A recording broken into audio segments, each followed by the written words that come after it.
Til Allohning eng katta ne'mati. Mana shu tilimiz bilan, nutqimiz bilan Allohni eslaymiz, zikr qilamiz, ibodat qilamiz. Ammo bizi dinimizda azizlar, insonni og'zidan chiqayotgan har bir gap, har bir kalom o'ta ahamiyatga ega. Birgina so'z bilan bir-biriga halol bo'lmagan erkak va ayol halol bo'ladi. Qabul qildim, baxshida qildim, turmush qurishga roziman deyishligi bilan mu'min, mu'minalar jufti halolga aylanadi. Alloh saqlasin. Birgina erkakning og'zidan chiqqan so'z bilan mana shu halol bo'lib turgan turmush buzilib, ikkilari bir-biri bilan bir joyda turishligi harom bo'lib qoladi. Alloh saqlasin. Shuning uchun so'zimizga, gapirayotgan gapimizga juda ham e'tibor berishimiz kerak ekan azizlar. Allah Qur'oni Karimda aytadiki, Estaizu billah, ma yalfizu min qawlin illa ladayhi raqibun atid.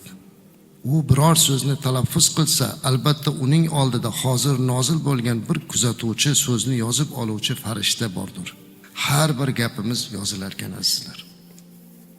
Og'zimizdan chiqdimi, u daftarimizga yoziladi. Uning uchun javob berishimiz kerak. Shuning uchun gaplarni o'ylab gapirish, ehtiyot bo'lishlik kerak. Farishtalar har bir gapimizni yozib olib, qiyomat qoyim bo'lganda mana shu yozilgan kitobni qo'limizga beradi. Kimga o'sha kitobi o'ng qo'lidan berilsa, demak, uni savob amallari ko'p, yaxshi gaplari ko'p.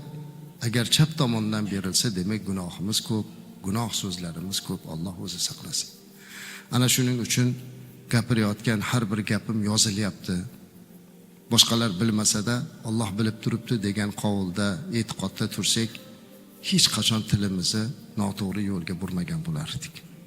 Payg'ambarimiz sollallohu alayhi va sallam Muoz ibn Jabalga dinimizning ishning boshi, asosi va cho'qqisi nima ekanligini o'rgatdi. Muoz ibn Jabal radhiyallohu anhu bir qancha savollar berdilar. Payg'ambarimiz alayhisalom dinning cho'qqisi nima, uning boshi nima, hammasini o'rgatdilar.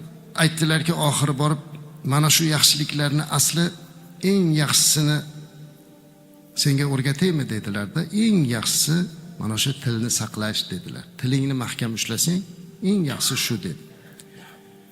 Muoz hayron bo'lib, ya Rasululloh sallallohu alayhi va sallam, nahotki shu og'zimizdan chiqib ketgan gaplarga ham qiyomatda javob beramizmi dedi.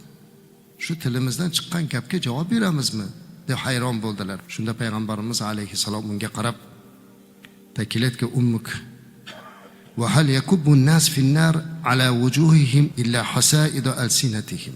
Ya'ni sen onang yig'lasin, odamlarni do'zaxga yuzlari bilan yiqitadigan narsa faqat tillarining hosillaridir. Faqat o'sha tildan sababli ularni yuz tuban do'zaxga kirgizadi.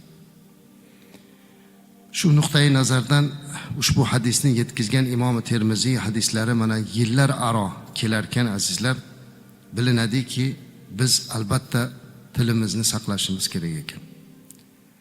Tilimiz tufayli do'zaxga yuz tuban kirishimiz mumkin ekan. Buning uchun tilni yaxshiliklarga, yaxshi narsalarga burishimiz kerak.